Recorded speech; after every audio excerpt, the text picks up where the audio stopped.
Hello students, welcome to M online classes class 8 chapter 2 एक चर वाले रैखिक समीकरण। अब इसमें से मैंने कुछ सवाल उठा लिए 2.1 एक्सरसाइज में से फर्स्ट, फोर्थ, सिक्स्थ, सेवंथ, मतलब अलग अलग टाइप के बेस पे, ताकि बच्चों को पूरी एक्सरसाइज का नॉलेज हो जाए। इसलिए मैंने अलग अलग क्वेश्चन को लिया है। तो सबसे पहले चैप्टर फर्स्ट क्वेश्चन को करते हैं, वो तो और ज्यादा ईजी है। देखो क्या लिखेंगे, दी गई समीकरण क्या है, x minus two equal to 7। इससे तो सरल कुछ मिलने वाला ही नहीं है, क्योंकि इसमें क्या होगा, ये 7 + 2, एक्स इक्वल टू क्या हो जाएगा आपका 9। समझ में आया होगा, माइनस टू को इधर ले गए तो प्लस में चला गया, बहुत इजी। तो ये हम इसको एक बॉक्स बना देते हैं, आपको ये अलग से नजर आया। ये कौन सा क्वेश्चन करा आप लोगों ने बेटा, क्वेश्चन नंबर 1। अब एक और क्वेश्चन करेंगे हम, इसका फोर्थ क्वेश्चन। तो क्वेश्चन नंबर 4 को देखेंगे हम, क्या लिखेंगे, दी गई समीकरण या given equation. English medium Hindi medium कोई इतना बड़ा डिफरेंस नहीं है मैथमेटिक्स में। 7, तो यहाँ क्या करेंगे हम, ये यहाँ मेन फर्क वेरिएबल और कांस्टेंट, यानी चर और अचर को पहचानने का। तो ये एक्स हमारा क्या चर है, और ये हमारा 3/7 क्या, ये अचर और ये अचर है। तो अचर अचर एक तरफ पहुंचा देंगे, चर को अलग रख लेंगे। तो चर हमारा क्या हो जाएगा, एक्स इक्वल टू 17/7 माइनस का 3/7। क्या करा, यहाँ क्या करा, तो 2 को उधर भेजा था, माइनस का प्लस हो गया। यहाँ 3/7 को भेजेंगे तो ये प्लस का माइनस। अब जनरली बच्चे जो नंबर के आगे जो साइन होता है वो यहाँ होता है, यहाँ, ये पीछे वाला नहीं होता है, आगे ये पूरा जोड़ा है। ये प्लस उधर जाएगा तो माइनस में हो जाएगा, बाकी ये दिखता नहीं है, ये अंडरस्टूड हमको याद रखना पड़ता है, इसके आगे प्लस है।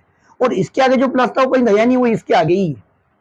बाकी उसको अंडरस्टूड जब अकेला लिख रहे हो, उसे सिंगल लिख रहे हो, तो प्लस लगानी जरूरत नहीं है, तो उधर चला गया। इससे पहले वाले वीडियो में आपको एक बात बताई थी मैंने, जब नीचे हर एक जैसा हो जाए, डिनोमीटर एक जैसा होता, तो आप समझ लो कि आपकी किस्मत खुल गई, आपको क्वेश्चन बहुत सरल मिल चुका है। ज्यादा मेहनत बिल्कुल नहीं करना, एलसीएम वगैरह लेने की मिस्टेक नहीं। हाँ, तो अब देखना बेटा क्या होगा, यहाँ ये 7, तो कुछ नहीं करना आपको, 17 और 3 को एज इट इज। हाँ, हम इसमें अगर वो प्रोसेस भी लगा है तो 7 बन जा 7 1 का इंटू कर दो, 7 बन जा 7 1 का इंटू कर दो, तो बहुत सरल है। तो एक्स इक्वल टू कितना हो जाएगा, अब ये देखो आप, 17 में से 3 जाना है, एक सिंपल सी बात है कि 14 ही बचेगा, और नीचे 7 आ जाएगा। तो यह एक्स इक्वल टू आपको क्या मिल जाएगा बेटा, 2। काटने की इच्छा तो काट भी दो, नहीं काटोगे तो चलेगा। तो हमने कौन सा क्वेश्चन नंबर 4 कर लिया, ये क्या कर लिया हमने, क्वेश्चन नंबर 4। ये भी बहुत इजी है, मतलब आपको बस एक बार ध्यान से देखना, अगर चीज की थीम को समझ गए, उसके सिस्टम को समझ गए, तो उसको समझ गए। अब हम ऐसे एक क्वेश्चन और लेंगे, क्वेश्चन नंबर 6 को देखना आप। तो क्वेश्चन नंबर 6 क्या कह रहा है आपसे, इधर देखना, t/5, ये देखो 5 कैसे लिख दिया मैंने, एस जैसा 5 है। ये क्या हो गया, आपकी दी गई समीकरण। अब ये समीकरण दे रखी, तो इधर देखना, तो इनमें तो बहुत ज्यादा था, ये और छोटा है, बाकी दी के सर आ गया, अरे ये क्या नई चीज आ गई, ना प्लस है ना माइनस है ना इंटू जैसा है। मतलब आपके अपोन में कोई अगर साइन चीज है, मतलब समझ जाओ वो डिवाइड है, यानी भाग है, भाग। बस इनके नाम हिंदी मीडियम इंग्लिश मीडियम में आपको याद हो जाए तो कोई दिक्कत ही नहीं। तो ये 5 का है भाग में, तो इधर जैसे ये देखो, अच्छा कोई चीज जैसे यहाँ ये दो दो गुणा में और 3 भाग में, तो यहाँ क्या होता है, जोड़ का घटाव में और घटाव का जोड़ में, गुणा का भाग में और भाग का गुणा में। तो इधर देखना आप ध्यान से, ये t इक्वल टू कितना जाएगा, t 10 × 5, यानी कि 5 का नया यहाँ गया, तो 10 का 5 में गुणा कर लेंगे हम, कितना हो जाएगा, t इक्वल टू 50।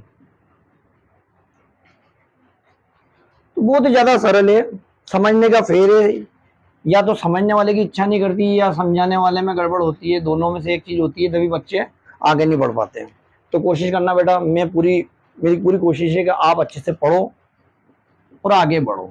अगर आप घर के बड़े बच्चे हो, अगर आप पढ़ गए, मतलब छोटे बच्चों का तो काम हो गया, घर में एक सिस्टम मिल गया पढ़ने का, तो इसको अच्छे से देखना। एक और देखो आप, लास्ट बचा, ये भी बहुत ईजी है, दी गई समीकरण। ये क्या दे रखा है बेटा, 2x/3 इक्वल टू 18। अब इसको कैसे सोल्व करेंगे? मतलब हमारा मेन जो राजा है, बादशाह है, वो एक्स है। हमें उस एक्स की वैल्यू निकालनी। हम क्या इन नो को उत्तर समझते, ये नहीं एक्स इक्वल टू नो या एक्स बराबर नो, ये है मेन। तो अब इधर देखना, अब इसको कैसे सोल्व करेंगे अपन। ये आपका 2x तो एज इट इज है, ये आपका 18 गुणित 3 हो गया। क्यों हुआ 18 गुणित 3? यहाँ यही देखो क्या हुआ था, 5 भाग में था तो कहाँ गया, गुणा में। तो यहाँ भी कहाँ चला गया, ये गुणा में चला गया। तो अब इधर देखना आप, ये 2x आपका ऐसा का ऐसा और 18 में 3 का गुणा कर लो। या हम जानते कि 2 कहाँ जाएगा, भाग में जाएगा। 2 कहाँ जाएगा, भाग में। तो थोड़ी देर बाद कटेगा तो हम गुणा मत करो, क्योंकि हमें मालूम है 2 के पहाड़े में 18 आता है। फिर बड़ा नंबर बन जाएगा, 18 में 3 का गुणा आएगा तो 18 3 54 हो जाएगा, यानी बड़ा नंबर बन जाएगा। उससे पहले हम खुद दिमाग में लगाएंगे 2 तो कहाँ जाएगा, भाग में, यानी 18 से कटेगा। तो इधर देखना ये कितना हो गया, 18 गुणित 3, और इस 2 को कहाँ भेज देते हैं, ये आपका 18 गुणित 3 तो है, और 2 कहाँ चल जाएगा, भाग में। भाग में क्यों भेजा, ये 3 कहाँ था, बटे में था, बटे में था मतलब भाग में था तो गुणा में गया, और 2 कहाँ था, गुणा में था, गुणा में था तो कहाँ जाएगा, भाग में। तो आप देखो इसीलिए मैंने उसको गुणा नहीं करा। 2 9 18, कितना, 2 का पहाड़ा 9 बार। तो अब हमारे पास क्या बचा हुआ है, x बराबर एक तो 9 बचा हुआ और 3 बचा हुआ है। कभी कभी बच्चे काटने के बाद भूल जाते कि वो क्या काटा था, 9, सिर्फ 3 उत्तर लिख के आते। तो ऐसा नहीं करना, हमें ध्यान से निगाह हमारी जमा के रखना। x इक्वल टू कितना हो जाएगा, 9 तिया 27।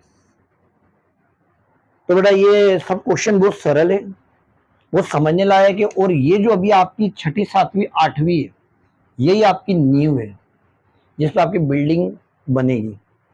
इनको अगर आपने अच्छे से कर लिया तो आपको पढ़ाई से कौन कर सकता, मतलब आपको पढ़ाई में इंटरेस्ट आ जाएगा। क्योंकि चीज जब समझ में आती है तभी उसको इंटरेस्ट आता है, समझ में नहीं आती है तो क्या चीज चल रही है, क्यों चल रही है, आखिर है क्या है। तो बेटा इसको अच्छे से करना, कोशिश करता हूँ आपको ये सब समझ में आयोगे। बाकी ध्यान रखना, सिर्फ हम टीवी में सिर्फ व्यक्तियों को या लोगों को सिर्फ तैरते हुए ही देखेंगे तो हम कभी तैरना नहीं सीख पाएंगे। किसी गाड़ी पे किसी को स्टंट मारते हुए, गाड़ी चलाते हुए देखते रहेंगे तब तक गाड़ी पे बैठना पड़ेगा, कोशिश करनी पड़ेगी, चलाना सीखना पड़ेगा। उसमें कुछ परेशानी है, हमें उस वक्त आएगी, उनसे हम बहुत कुछ सीखेंगे। तो थैंक यू बेटा, इनको अच्छे से करना।